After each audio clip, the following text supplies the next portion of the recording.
Welcome to the Bleep Bulimia podcast with Bianca Thomas. Hi everyone, I am Lorianne. I am the host of Bleep Bulimia, and today I have Bianca Thomas with me. She is a licensed mental health counselor and co-founder of the Evolve Ventures podcast and business. She helps with trauma, and she is also the director of therapy for Evolve Ventures Technologies LLC. Thank you so much for being with us today. I'm super grateful I get to be here. Thank you for having me. So I'm really interested in finding out what brought you to where you are today with this venture.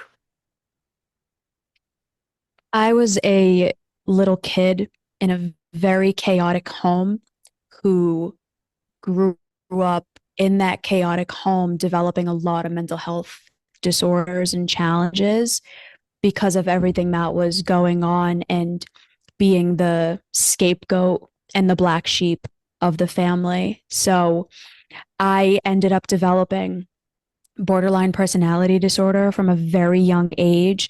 I also struggled with bulimia nervosa from a young age as well. Like I would like run off to the kitchen into the cabinet, lock the door. I'd like drink maple syrup from the container. I'd have a massive binge eating episode, and then I would go to the gym and work out for 3 hours a day. And that became a cycle, and then eventually it started escalating into self-harm and then abusive relationships and so on and so forth. So I had a pretty difficult childhood, just doing everything I could to basically rebel and try to run away from the trauma that I was experiencing growing up. And it led me down some really destructive paths. I mean, the first relationship that I was ever in, we were together for 4 years and I was being abused in every way you can think of.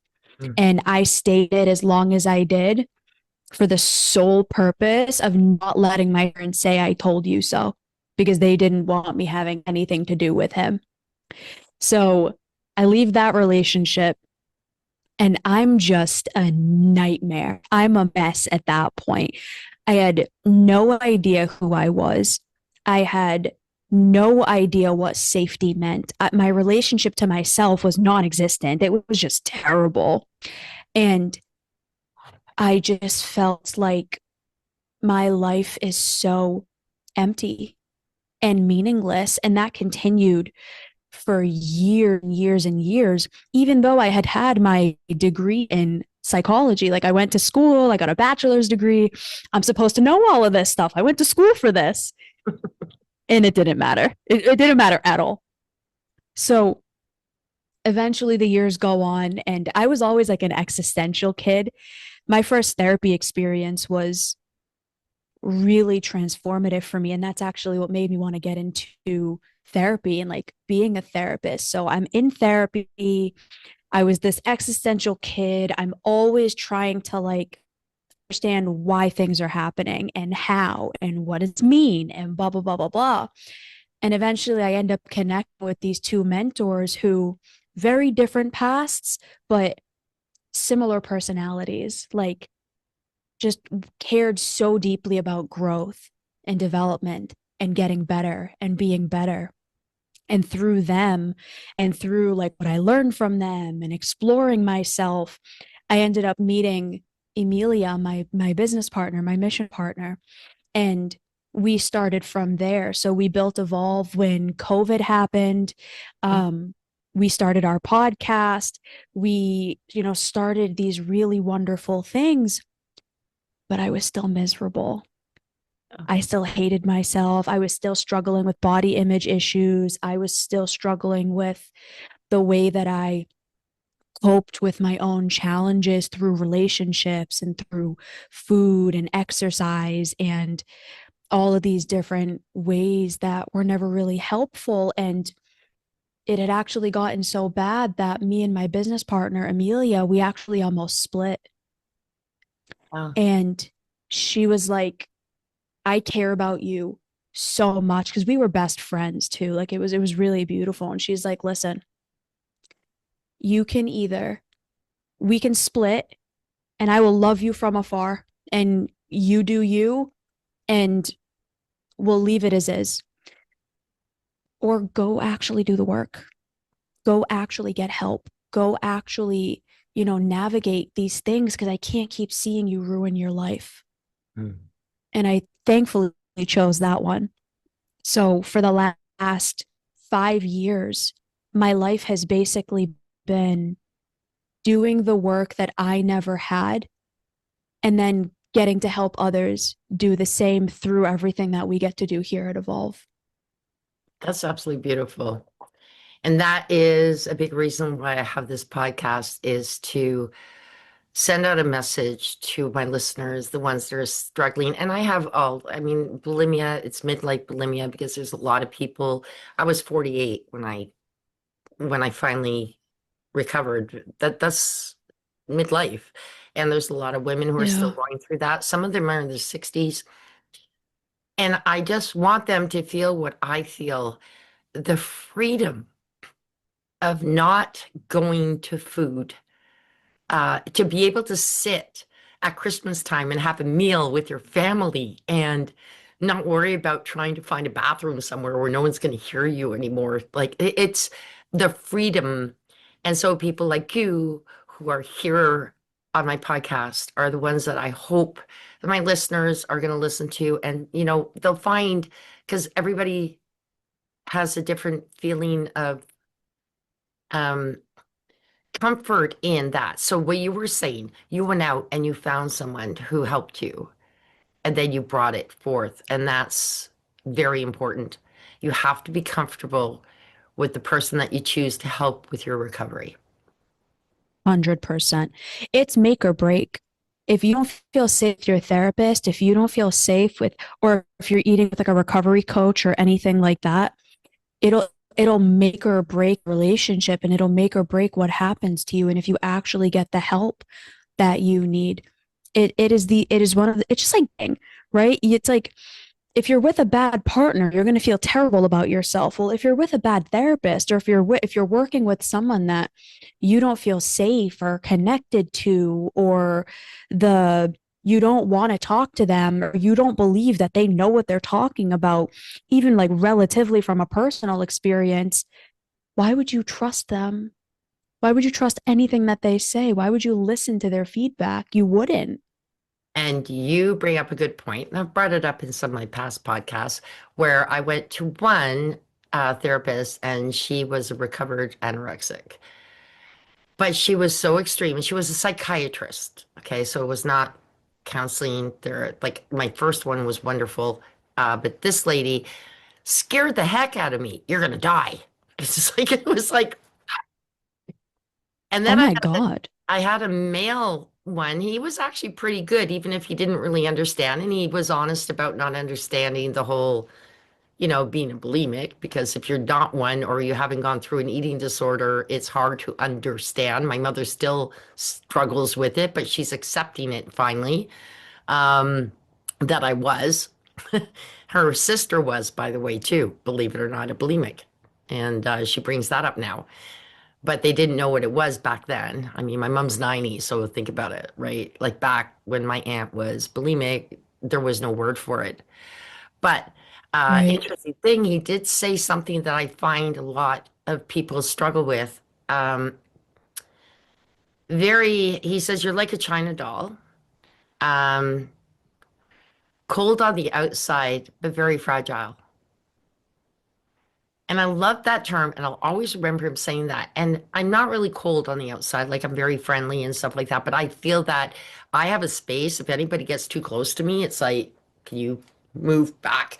And I still have my little bubble that's a little bit smaller than most people, I would think. Um, so I get that part. And fragile, yes. Um, that's where my bulimia was my friend to take care of that fragile part of me. And he said the alternative probably would have been worse, if you get what I'm saying. It's a slow suicide, Woof. right?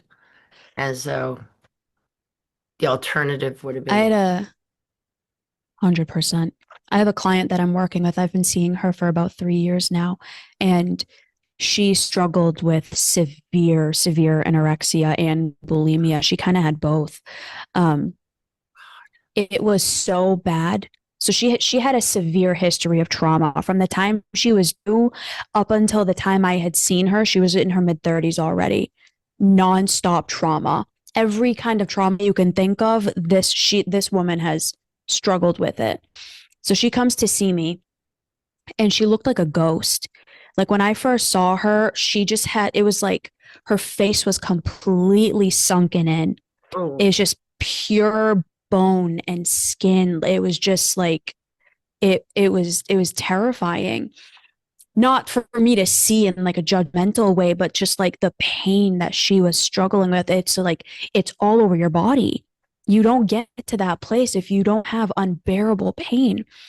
And she got so clever with her eating disorder and the suicidality that she had. Nobody knew that she had anorexia. Like nobody at that time in her life had known she had it because she told everyone she had cancer.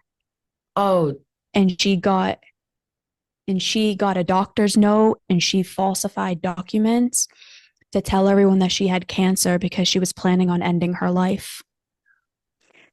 She oh. got really sneaky until someone figured it out. I think her psychiatrist had figured it out and he called 911 and he had her placed on a section 12 and it saved her life. Can you explain what a Section 12 is for our listeners? Some of us may not know. Yeah. Yeah, so a section 12 is social workers, psychiatrists, and psychologists are able to place a section 12, which means that you're hospitalized for a period of time, either 1 to 3 days.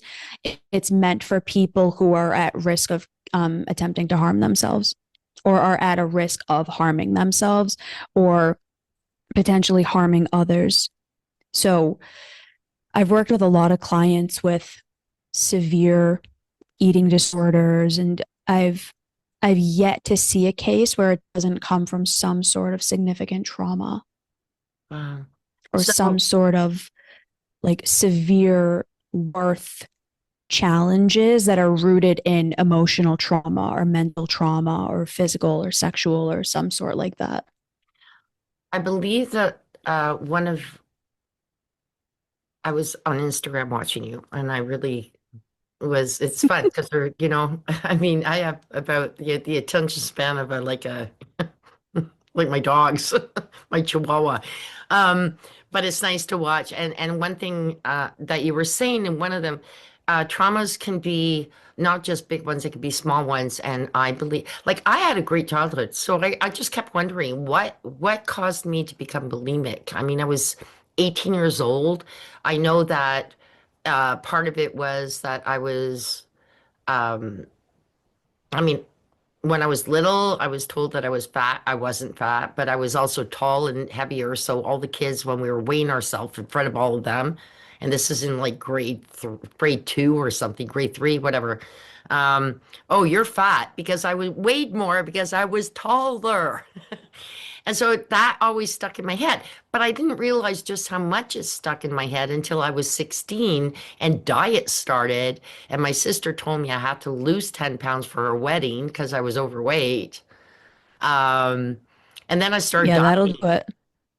That cycle just, it was like that, oh my gosh. And the problem is I ended up gaining weight. I went from 130 to 170 from dieting. And then my friend said, you can have your cake and eat it too. Taught me how to be bulimic. And I took that, and that never went because bulimia can be a start of a diet gone wrong, but it becomes a lot more of a monster. It takes all that trauma or whatever is that little traumas can add up. Don't you? That's, I think that you were saying, doesn't have to be big. It could be a bunch of small ones that you're not aware of until that falls down on you. An eating disorder. Why am I eating disorder? Why is this that I want to eat and throw up people when I'm angry or something like that, right? So, I was on with a client right before we jumped into this recording, and she's struggling with bulimia. She's in the very early stages of it. And for her, it was something very, very similar. She's from the Middle East. So she's in a culture where, and I'm Middle Eastern too. So I very much grew up in this. You grow up in a culture where everyone always nitpicks on your body and body image. That's the only thing that matters for women. What do you look like? Oh, They all get plastic surgery. Like it's rare to see women who don't get it done, especially where she lives. So growing up in that, and then the chronic comments about her body from family members, from relatives, from the people around her. She had one experience where someone who was interested in her, she didn't want to be with him. So he called her a whale. oh, And he said that she's disgusting and he's going to go be with someone skinnier. And that is what set it off for her. And she started engaging in purging activities over the last couple of weeks, the throwing up and the dieting and the binging and the restricting patterns from one person making a terrible comment like that. And then the messages that she saw and heard growing up about women, about beauty, and about what it means to be a beautiful woman and what it means to be enough. yeah. That's all it takes sometimes. It doesn't have to be. Trauma isn't just these major cataclysmic events that so many people think they are. You don't have to go to war to experience trauma. The war is in your head. Yep. The war is the emotions that you're feeling that you have no idea how to regulate because nobody taught you. Or like a major accident. The major accident might be you don't feel wanted. You sincerely don't feel enough. You sincerely believe that there's something wrong with you. It's And when you're you hear loved, messages, right, right? Or right, even if you're loved, but not enough for them to stay with you or whatever, right? Yeah. Abandonment, all of or that. only when you lose 10 pounds, or only Right. when you look like this or act like this, that's when you'll be loved. Yeah. So with bulimia, that's exactly what happens. A narrative ends up becoming built that I'm not enough. Yep. I'm bad. There's something wrong with me. So when you're the problem, what's the solution? Lose weight, Yep. But then look that smaller. binging and purging, as you know, becomes even more than that. It becomes attached to your emotions. So It's an if you're addictive angry, pattern. you'll eat. Remember, I was telling you that something happened in our family recently, and you asked me, did you go back? Did you have any? I had no feeling at all about going back. That's how you know you're recovered. That was not any one of my intentions to ever do that. My pain was not so much with me, it was with the person that was affected by it. And yet it does involve me, but I've created this, you know, get just keep the people that are not positive away from you and surround yourself with positive. Uh, but that's not the only answer to it. You have to take those steps to get there. No, it's Yeah. one of many. Yeah. It's a really wonderful thing that you didn't have a resurgence of symptoms coming up, and that's not the majority. No, it's Majority, not. just like trauma, just like depression, just like OCD, just like me with borderline, it's not recovery isn't based on never having symptoms again. It's wonderful that you haven't, and I sincerely wish that continues. And for too many people, that's never going to be the case. And hoping that that's the case is actually way more destructive. From a trauma recovery lens, healing is the confidence and the security within yourself that when challenges happen, when shit hits the fan, because it's inevitably going to, when hurt and pain and difficulty happens, and when those thoughts come up again, when those voices come up again, you have that grounded sense of self within yourself that, okay, I see this. I see it happening. I hear the thoughts. I know what my brain is trying to tell me to do, and I'm strong enough not to do it. And I have the tools and the skills and the resources to help myself navigate it so that I don't do that again. Now, don't get me wrong, it's 15 years now that I have not. So I will tell you in the first probably 3 years, yes, I went through that. There were things that would trigger me, but I had enough, I was acutely aware that that would be a trigger, and I was able to navigate myself not doing it. And by practice and by practice and by practice, eventually it went away. And you're right, some people never get That's where amazing. I am. But I'm not going to lie. Yes, at the beginning, absolutely, there were thoughts of, but I had to say, do I want this as my friend again? It's not a friend. I would prefer to be friends with food. And I do not diet at all. I refuse to diet. I hear all the people around me, all these women who are about my age, even like 50s and 60s, who are talking about being on a diet. I refuse. I don't like that word. I eat what I want, but I'm also smart about it.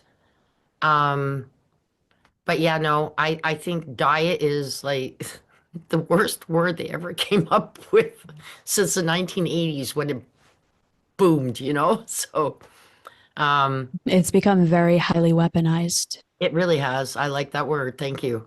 Yeah. So I Yeah. want to, I know your time is tight here, so I would really love for you to tell people, first of all, I'd like you to give them a little bit of an idea how you go through a process, just a quick overview, and then where they can find you. Hmm. Absolutely.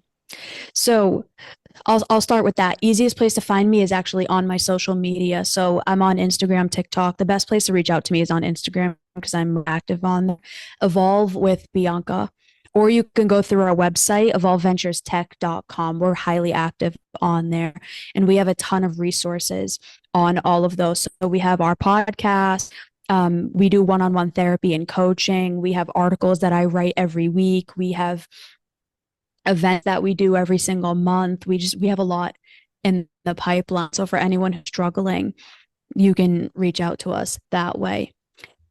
The process that we typically take people through. So if I were to get a brand new client, so I actually have an intake with someone this Friday. So I'll actually walk you through exactly what I'm going to do. It's a 30-minute session, completely free. And what I do is I have a bunch of questions that I'm going to ask you. Who are you? Tell me about you. What's your life? What's the thing that you're struggling with? You know, if all of those problems were gone, what would your life look like? What would the best version of you be? Do you believe you can get there? Questions like that to really help someone to see, like, oh, wait, there is an other side to this like mayhem here. Okay. That usually gets people in the door because they feel like there's a solution. It's like, oh, there's actual progress that's going to happen here. Okay, cool. So we typically go through that. If the person wants to onboard, great. They usually do. I've been super blessed with that.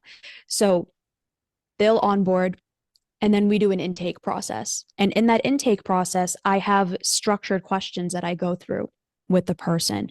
So background information, symptoms, family history, partners, basically getting like a well-rounded summary of who are you and how did you get here, so that I can help you as best as I can. And so we can really work together as a team to understand what's keeping you here and how do we get you to the place that you want to be. So like with this client with the eating disorder that I was working with today, one of her biggest challenges and the primary challenge that she's been having is a really disruptive and negative relationship with herself and how she sees herself in every arena. And it's getting manifested through her body and through body image, which is why the diet and exercising and wanting to go to plastic surgery and all of that stuff has started becoming the focus of her again, because she sincerely believes if my body looks a certain way, then maybe my life won't feel so bad anymore. Oh, yeah. Maybe I'll actually love myself. Maybe I'll actually feel good enough. Maybe someone will finally pick me. So that narrative ends up becoming okay, my life is terrible and I'm feeling all of these negative emotions because of my body. So if I can fix my body, everything's going to be great. What we both know is that there's never an end point with that. You'll end up withering yourself away and it's still never going to be enough, because the real issue is a disruption in the emotion and a disruption in the relationship you have with yourself, and an emotion regulation challenge. So when you can work on those two things, which is exactly what I'm working with her on, I helped her to name her bulimia voice. And we actually named it the name of that guy that was talking smack to her. So I was like, every time you hear that voice, I want you to see his face. And I was making her laugh and I was being very playful. But I was That's like, every time you hear that voice, that's him. That's not real. And she was brilliant. laughing, and it was she loved it. She's like, oh my God, that's great. So helping the person to identify what's actually going on here, and then learning how to safely navigate all of the symptoms that are coming up. So that's what the process in a nutshell typically looks like. I love it. Actually, it's funny because I think that if I actually had to name my bulimia, it would be my ex-husband. Sorry. I mean, he's a good father and everything, That's great. but not That's the great. relationship with me. Because funny enough, I just started my bulimia when I met him. I was 18, and then 7 years later, we got married, and I quit my bulimia after our final divorce and everything was like any kind of tie was done. And it was kind of like in my head Sounds going, like there's a correlation there. I think maybe my my is gone. And yeah, it really was. And in fact, I went for counseling when I was 22, 23 when and she told me that I probably should not marry him because he was not a positive influence on my bulimia. Married him anyway. I have no regrets. Trust me, I got three beautiful children. By the way, never bulimic through my pregnancies. For some reason, they mattered more than I did, and which is true.